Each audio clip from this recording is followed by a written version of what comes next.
상표법 강의를 시작하도록 하겠습니다. 교육 목적으로 한 강의입니다.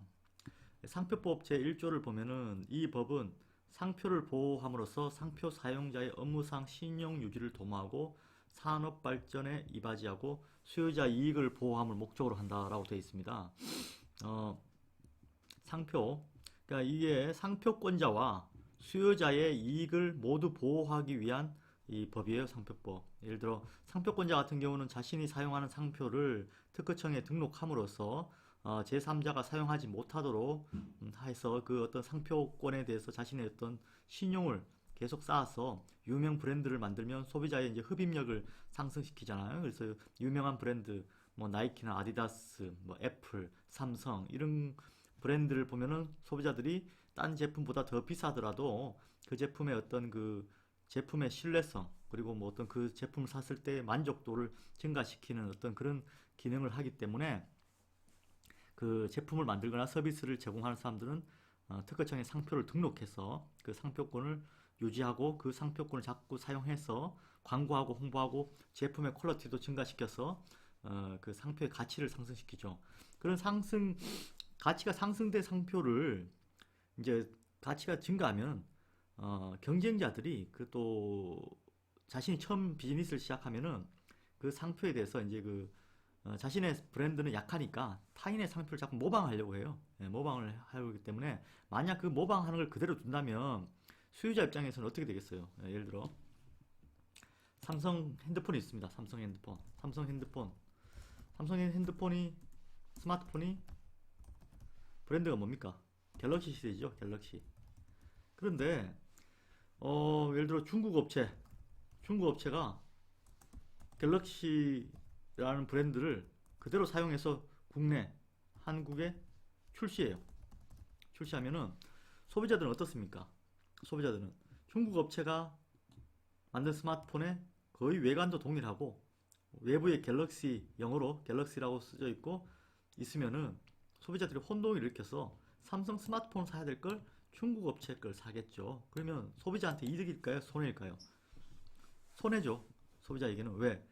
아무래도 삼성 스마트폰의 품질은 못 따라오는 그런 제품을 만들어서 문제가 발생하겠죠. 그래서 소비자는 올바른 상품을 선택할 수가 없습니다. 그래서 상표를 잘 보호하면 수요자의 이익도 보호한다는 어떤 그런 내용입니다. 전체 법 전반이 상표법이 목적이 상표권자를 보호함과 동시에 수요자의 이익을 보호하는 어떤 그런 역할도 있다는 걸 아시면 될 것 같고 이 법에 사용하는 용어의 뜻은 정의는 다음과 같다. 몇 가지 하면 상표는 자기의 상품과 타인의 상품을 식별하기 위한 사용하는 표장을 말한다.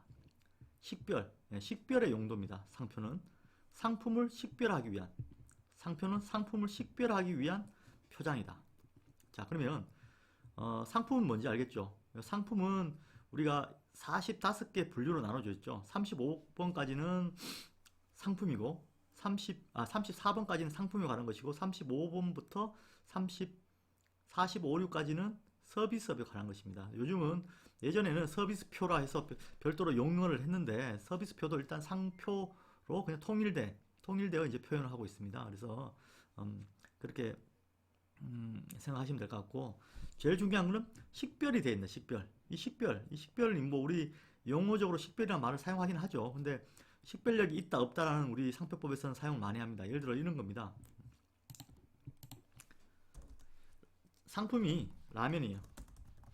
근데 상표가 맛있는 라면입니다. 맛있는 라면. 네, 맛있는 라면을 상표로 상품을 라면 봉지에다가 이렇게 붙여요. 지금 이 맛있는 라면 브랜드가 있어요. 여기 삼양에 브랜드가 있는데 실제로 먹으면 맛있긴 맛있는데 브랜드가 이래요. 맛있는 라면. 또 이렇게 라면이란 브랜드에 상표가 너구리예요. 네, 농심 너구리죠. 이거는 삼양 제품이고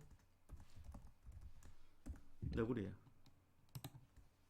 농심 너구리 유명하잖아요. 그래서 맛있는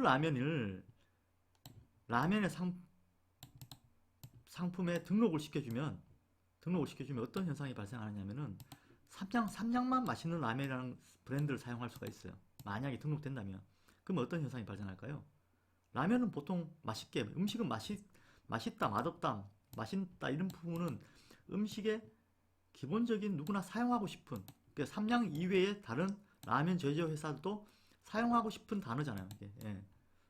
음식에 맛있다 이 단어를, 이 맛있는 라면 자체를 삼양에서 독점해버리면 앞으로 농심이 상표 등록해버리면 농심이 사용을 못합니다. 예. 그러면 어떻게 될까요? 경쟁자들이 불만이 많이 생기겠죠. 그래서 이런 식별력 없는 단어는 상특허청에서 등록을 안 시켜줍니다. 등록 안 시켜주고 누구나 사용 가능하게 됩니다. 자, 반면에 농심의 너구리, 라면하고 너구리 연관성이 없죠. 뭐 라면 안에 너구리 고기가 들어갔을까요? 그건 아니죠. 그래서 너구리는 임의 표장이라고 합니다. 임의 선택적 표장입니다. 예, 예를 들어 뭐 전자제품의 애플과 같은 거죠. 예, 사과 주스의 애플이 아니라 전자제품의 애플처럼 라면의 너구리, 이런 거는 식별력이 강합니다. 식별력이 있습니다. 그래서 등록된 상표입니다. 그러면 이 너구리는 삼양에서 너구리라고 사용 못합니다. 못하면 특허청에 등록되어 있기 때문에 삼양에서 사용하면 어떻게 될까요? 민형사상 책임을 질 수밖에 없죠. 경고장이 날아가고 그다음 뭐 형사 고발도 할 수 있는 그런 상황입니다. 그래서 이렇게 이런 예는 식별력이 없는 브랜드는 등록시켜주지 않고 식별력이 있는 이런 너구리라는 상표는 등록을 시켜줍니다. 예, 그렇죠. 그래서 식별하기 위한 표장이기 때문에 식별하기 위한 표장은 등록시켜주죠. 선등록 상표가 다른 사람이 등록된 상표가 없다면 등록시켜주는 거죠. 그래서 식별력이 없다면은 상표로서의 기능을 못하기 때문에 특허청은 등록을 안 시켜줍니다. 추후에 33조가 이제 식별력에 관한 특허청의 이제 판단 기준 법인데요. 특허청 상표법이 어떤 요건인데요. 그 부분에 대해서는 자세히 이야기하도록 하겠습니다. 그리고 두 번의 표장. 우리가 보통 고객분들이 오시면 상표 예를 들어 뭐 너구리라고 칩시다. 너구리 상표 등록하고 싶어요. 이렇게 나와요. 너구리 상표 등록하고 싶어요.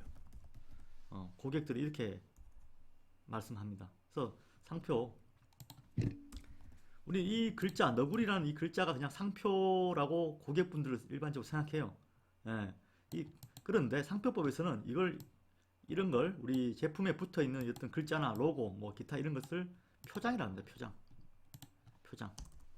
표장이라 말씀하고, 이 표장을 이제 특허청에서는 아까 말씀드렸지, 상품 1류부터 45류로 분류를 해놨죠. 성격이 비슷한 류로 이제 분류를 해놨습니다. 이 분류된 상품을 지정을 해야 됩니다. 각 유별로. 예. 그래서 예를 들어 뭐 의류 같은 경우는 뭐 예를 들어 표장이 나이키입니다. NIK 나이키인데, 표장이 나이키인데 상품이 의류라 그러면 의류는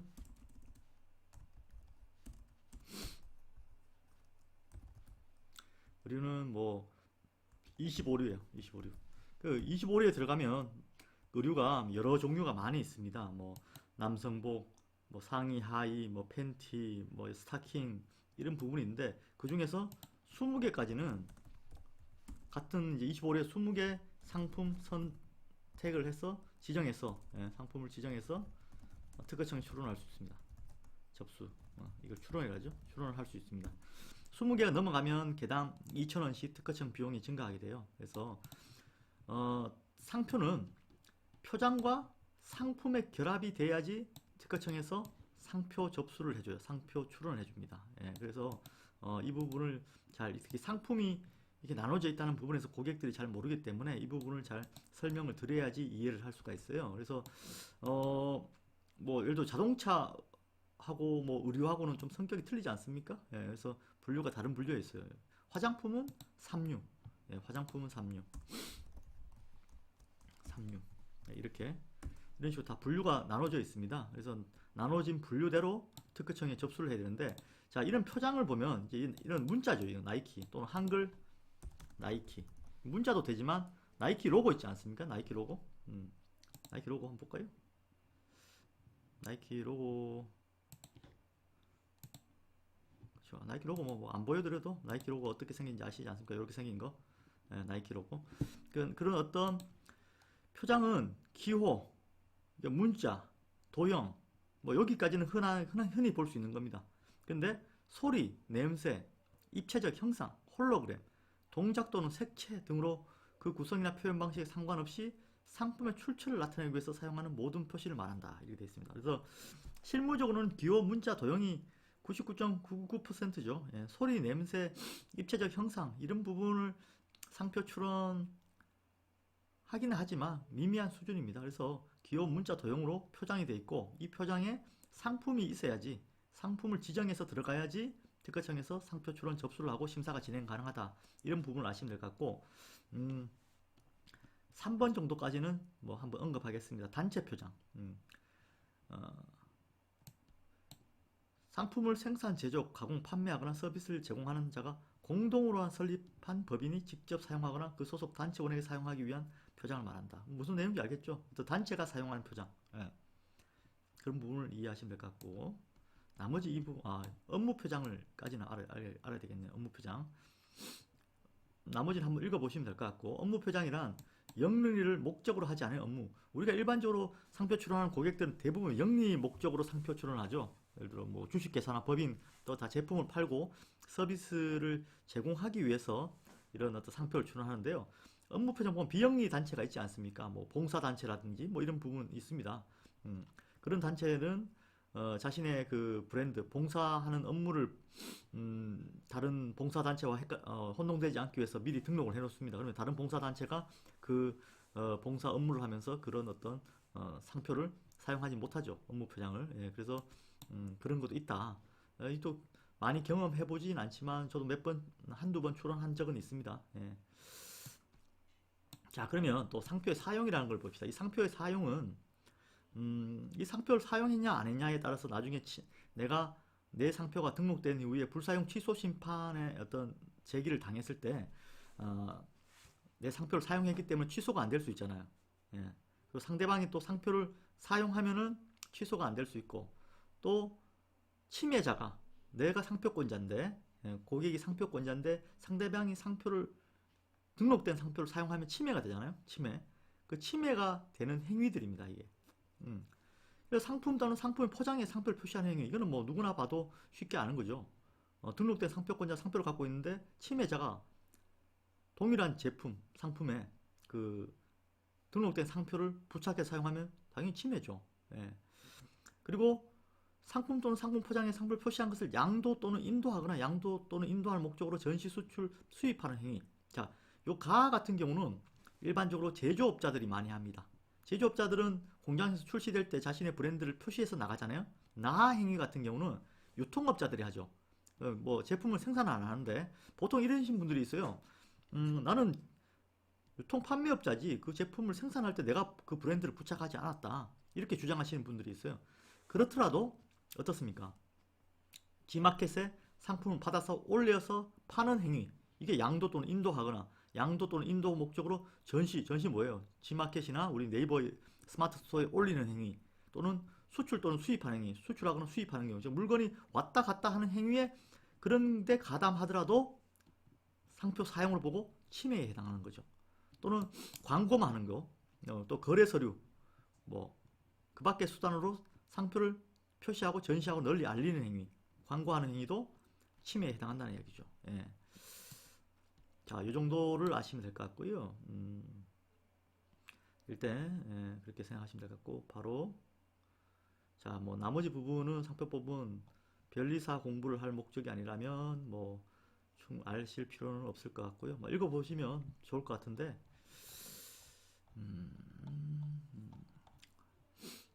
자, 이렇게 상표가 이제 어떤 고객분들께서 어떤 상표를 예를 들어 나이키 같은 경우는 뭐 의류에 부착하겠다 이렇게 들어오시면서 이제 상담을 하지 않습니까? 상담에 들어오면은 이제 상담한 후에 이제 상담원은 어떻게 하느냐? 첫 번째 할 것이 고객의 어떤 브랜드, 어떤 상표를 어떤 제품이나 이거 어떤이 안 되네. 어떤 제품에 또는 그 업종에 사용할 것인지 문의를 해야겠죠. 고객분들께서는 상표에 대한 지식이 별로 없기 때문에 그런 어떤 걸 자세하게 묻기 전에는 잘 알아서 잘 설명하는 경우가 많지는 않습니다. 예, 그렇게 되면은 이제 우리 그 상담원은 등록 가능성 검토해줘야 되죠. 검토. 예. 최대한 이제 특허청에서 검토하는 수준으로 최상의 서비스로 우리 다운 상표에서 상담원들은 등록 가능성, 고객이 이제 브랜드와 제품을 결정했으니까 키프리스나 기타 검색 사이트를 통해서 검색을 하죠. 검색을 하는데 그 검색하는 결국은 특허청에서 상표가 등록받을 수 있느냐. 요즘 심사기간 한 10개월 이후로 10개월 이후 특허청 심사관님이 심사시 과연 고객님의 상표가 등록 가능할 것인가 미리 예측하는 거죠. 미리 예측. 그래서 등록 가능성이 높은 상표를 출원할 수 있도록 도와줘야 되고, 또 어떻습니까? 등록 가능성이 낮으면 우리가 솔직하게 말씀드리고 그 방안을 간구하는 거죠. 간구하는 거죠. 방안이라는 것 자체는 이제 브랜드를 바꾸거나 또는 뭐 앞에 있는 선등록 상표가 취소 사유가 있다. 그러면 취소를 해서 이제 그 등록할 수 있도록 이렇게 도와드리는 어떤 그런 절차를 진행하는데, 그러면 제일 중요한 것이 검색을 했을 때 특허청에서 어떻게 심사하는 것인가. 예, 특허청 심사 기준. 그게 이제 특허청 심사 기준이죠. 특허청 심사 기준. 이 심사 기준은 매뉴얼이 있습니다. PDF로 수백 페이지가 있죠. 근데 핵심적인 거 말하면 특허청 심사관님은 상표가 식별력이 있는가. 두 번째, 식별력이 있다. 없으면은 식별력이 없어서 거절 사유예요. 예, 식별력이 있다. 그러면은 선등록 상표가 유사한 선등록 상표가 있느냐.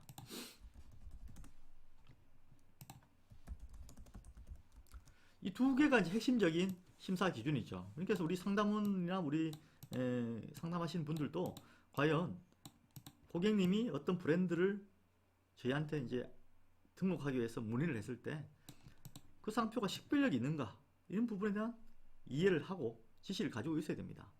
경험이 많이 필요하고 이론을 바탕으로 한 경험이 있어야 됩니다. 이론과 경험. 이론 플러스 경험이죠.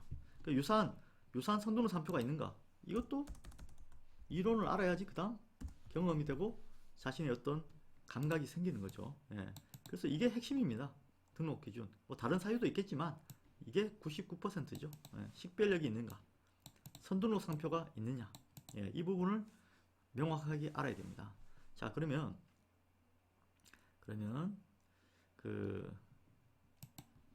이 식별력 부분에 대해서 한번 말씀드리도록 할게요. 식별력.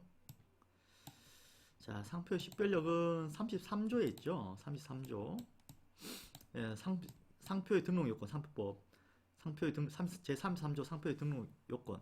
다음 각호 어느 하나에 해당하는 상표를 제외하고는 상표 등록 받을 수 있다. 33조 1항 1호가 그 상품의 보통 명칭을 보통으로 사용하는 방법으로 표시한 표장만으로 된 상표. 예, 여기서 자, 이 부분을 이제 심사 기준을 한번 열어보면서 말씀드릴게요.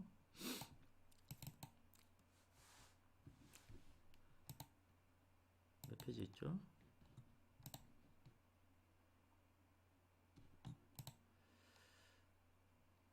123페이지.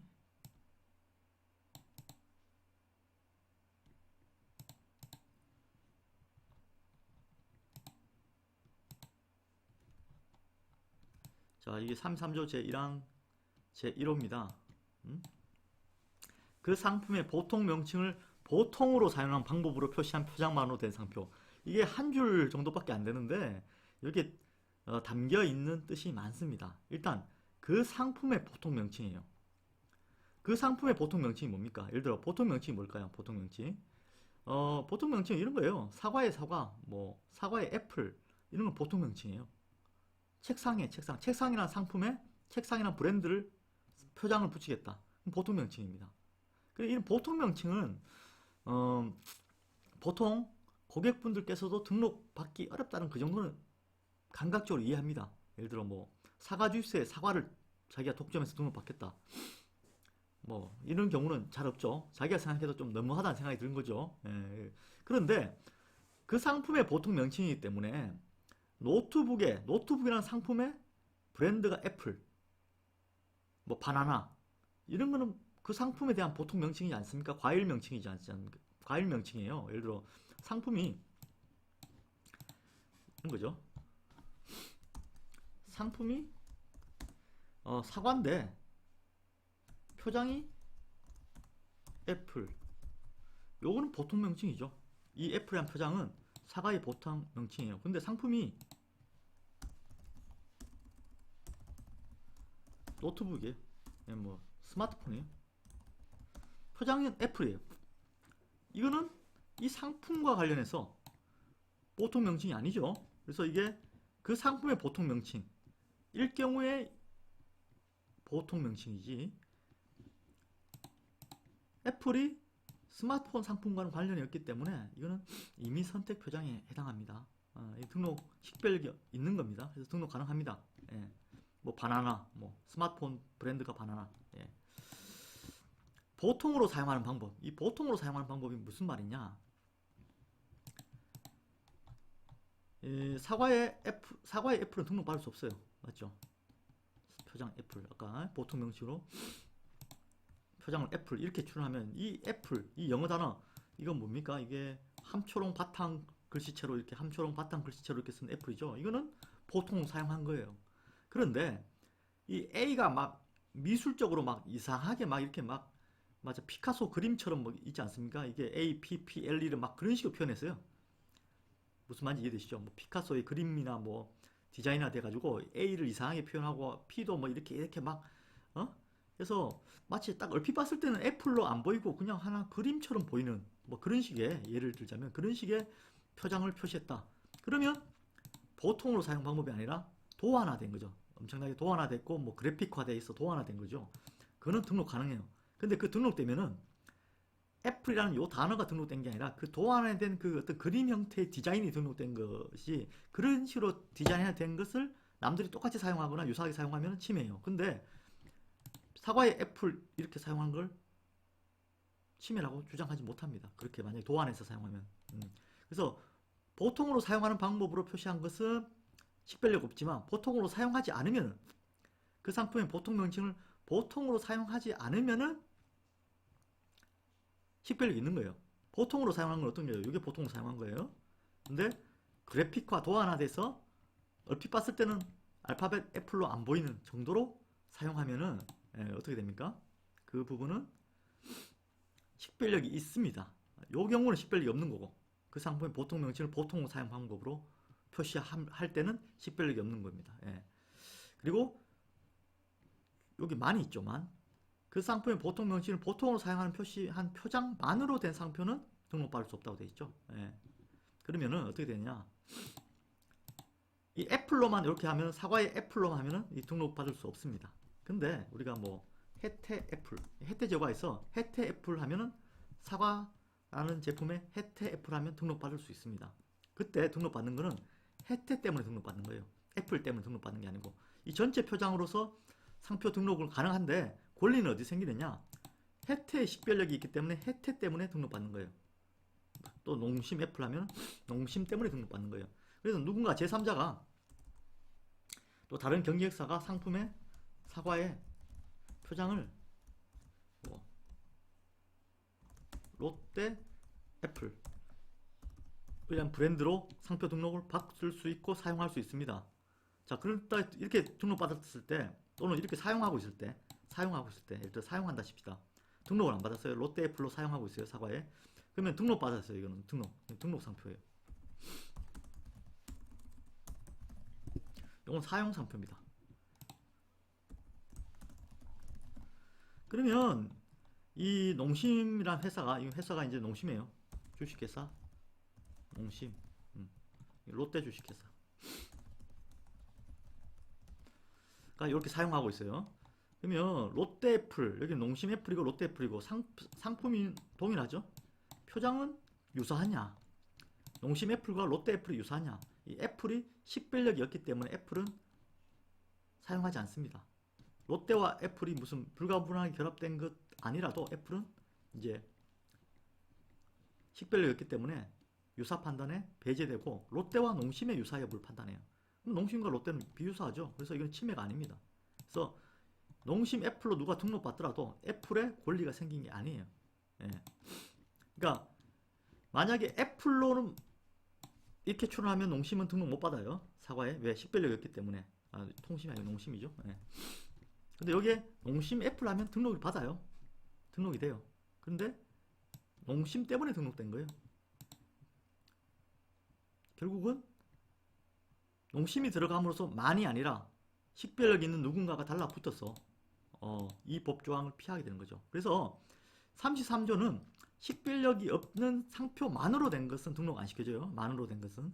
근데 식별력 없는 부분과 식별력이 있는 부분을 동시에 출원하면 등록이 됩니다. 식별력이 있는 것 때문에. 이해되시나요? 예. 구체적인 사례가 나오면 그때 이해하시면 되고, 요거 한번 보겠습니다. 법 취지 한번 봅시다. 자타 상품을 구별할 수 있는 식별력이 없을 뿐만 아니라 당해 상품을 일반적인 명칭, 보통 명칭, 일반적 명칭이죠. 누구나 자유롭게 사용할 수 있어야 한다. 그러니까 사과 주스에 사과 이렇게 상표하면 등록 안 되겠죠. 예. 특정인의 독립 독점하기 사용하는 것은 부당하다. 예. 요건이 보통 명칭에 해당할 걸. 그럼 보통 명칭이 어떤 거냐? 포장용 필름의 랩, 커피 음료의 카페, 라떼, 위장약의 정로환. 정로환이 위장약의 보통 명칭에 해당하나? 대법원에서는 후로 되는 것은 대법원 판례입니다. 후. 대법원은 보통 명칭으로 판단했습니다. 가구젤의 호마이카.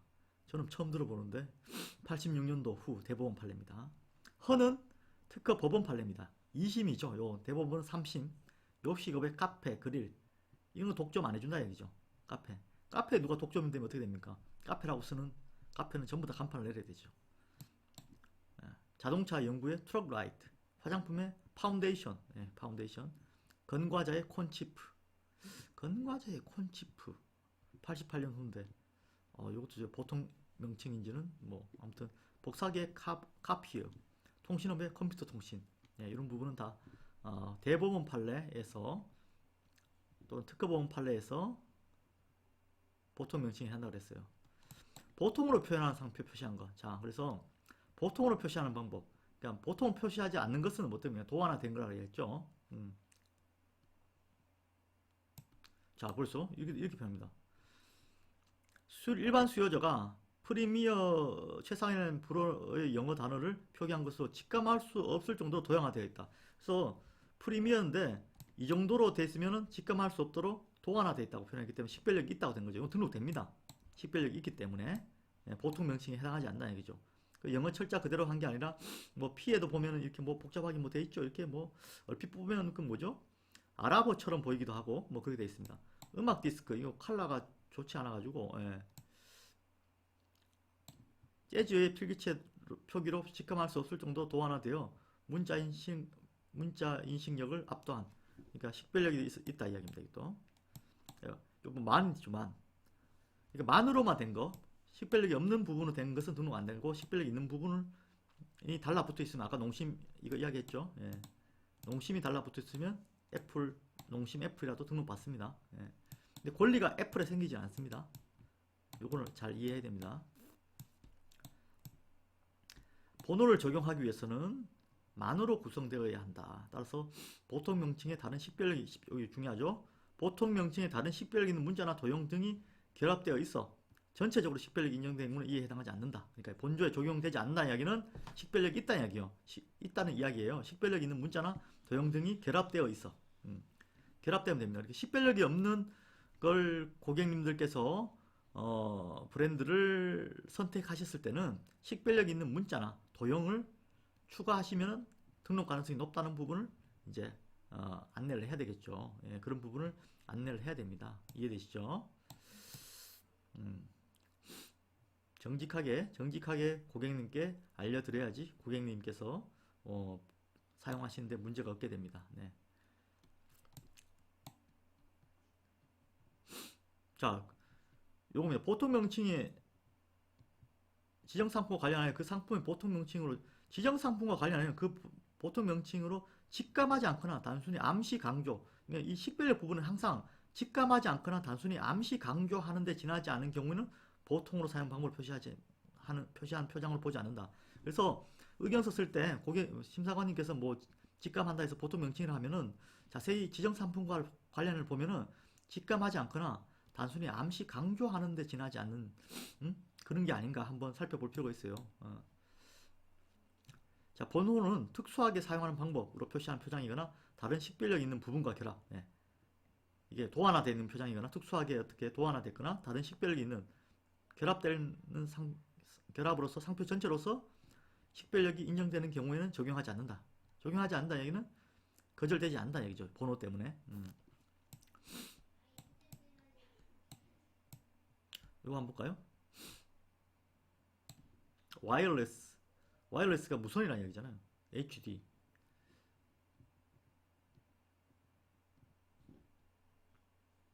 자, 그래서 와이어리스는 식별력이 없는데 이게 좀 어떻게 됩니까? H자의 아랫부분에 파도가 치는 형상, 이거죠. 파도가 치는 형상 또는 비상하는 새의 한쪽 날개, 이걸 한쪽 날개라 보면 까만색 요거 배치하여 그 끝단에 D자의 왼쪽 가운데 부분에 이르도록 구성한 등 시각적으로 두드러져 자타 상품 식별력 인정한 표장. HD 요거에 식별력 인정했다는 얘기죠. 이것도 식별력 있을 것 같은데 ACF가 활성탄 필터의 의미를 가지는 여지가 있으나 거래사회 약자로 사용되기 어려워. 직감 안 한다 얘기지. ACF가 거래사회에서 활성탄 필터로 약간 직감하지 않는다. 요것도 일정 물체가 여러 층을 통과하는 요가 과정을 암시하는 것, 암시 도형으로 식별력 있다. 문자 부분은 식별력 없고 USB와 빗 도형은 USB 형상한 것, 상품 형상 부수적인 것, 되게 작게 돼 있어서 부수적이라는 얘기죠. 예. 이 부수적인 부분에 식별력이 있더라도 그 나중에 의견서 쓸 때 선등록 상표가 요런 글자인데 아주 부수적인 부분에 불과하다. 그래서 식별력이 없다. 전체적으로 식별력이 없다고 하는 거죠. 예. 너무 작잖아요 이게. 뭐 보이지도 않네. 뭐죠? certified는 식별력 없고 라이트 스피드라고 이게 설령 식별력이 있어서 너무 작아서 문자 부분에 식별력이 없고 USB 및 도형은 빛과 같은 빠른 USB를 형상화한 것으로 상품 형상 품질을 나타내어 부수적인 것에 불과하다. 보통 명칭 등을 영어 한자 등으로 표시한 것은 보통으로 사용 방법을 표시한 것을 본다.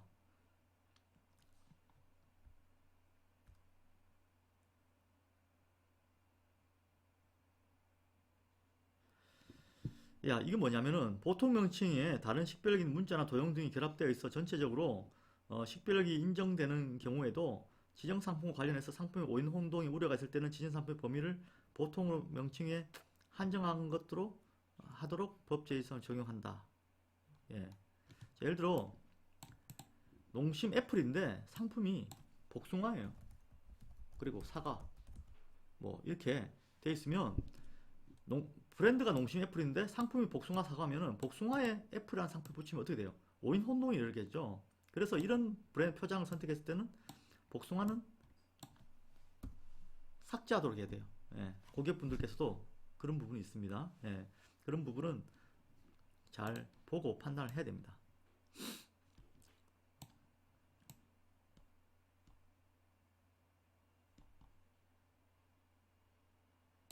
종자산업법에서 등록되지 않은 종자나 품종 명칭, 외국에 등록된 종자나 품종 명칭이라도 거래업계에서 특정 종자나 품종 명칭으로 널리 알려진 경우 그 종자나 품종 명칭과 동일한 상표를 그 종자나 묘목 또는 이와 관련된 상품에 출원한 경우에는 번호를 적용하여 상품 자체를 오인하게 할 우려가 있는 경우에는 법 제33조 제1항 제15와 함께 적용한다. 이거는 오인 혼동의 이야기거든요. 예.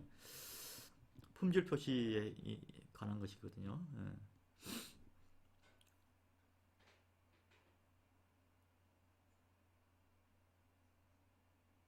그러니까 종자 명칭을 그 묘목에 적용하면은 그 보통 명칭을 본다 이야기예요. 어. 또는 그 묘목이 아니라 다른 묘목, 예를 들어 뭐 캠벨이라는 포도 명칭이 있는데 그걸 복숭아 브랜드로 캠벨이라고 쓴다. 그러면 이 적용. 캠벨은 뭐 샤인머스킷 뭐 예를 들어 그 포도 종자 중에 샤인머스켓이라고 있지 않습니까? 그걸 포도에다가 표현하면은 보통 명칭이에요. 그래서 이 조항을 적용할 수 있고 거기에 또 복숭아의 상품이 복숭아인데 샤인머스켓을 적용했다. 그러면 품질 오인이 생길 수 있겠죠. 복숭아 브랜드로서 샤인머스켓 하면은 그래서 그 경우에 33조 1항 제12호가 품질을 오인할 경우에 적용하는 경우니까 이 경우도 함께 적용한다고 되어 있습니다. 레드 샌드라 장미 묘목에 그래서 장미 품종 질화 장미에 널리 사용한 장미에 해당하므로 6조 1항 1호가 이제 구법인데 신법은 개정법은 이제 본조항입니다. 나무 묘목 등의 상품 자체를 오인할 우려가 있는 상품은 법제 1조 제 11항 요게 이제 아까 품질 오인 3, 4조 1항 제 12호에 해당한다. 이렇게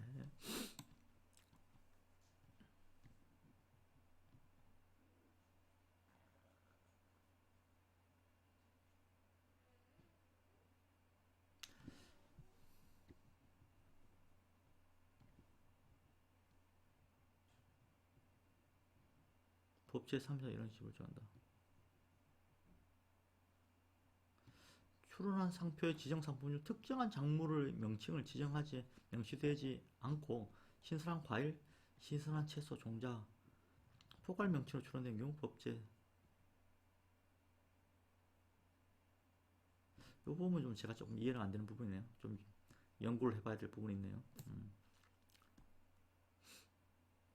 그리고 식물 신품종 보호법에 따른 이 법조항이 3, 4조 제1항 제17호에 들어가 있기 때문에 품종 명칭을 출원하면 거절됩니다. 그건 뭐 이해하시면 될 것 같아요. 2010년 1월 27일 날 신설됐어요. 품종 명칭을 출원하면 거절된다. 자, 일단은 첫 시간에 이 정도 하고요. 그 다음 관용상표 3, 3조 제1항 2호 이는 일반 보통 명칭과 거의 비슷합니다.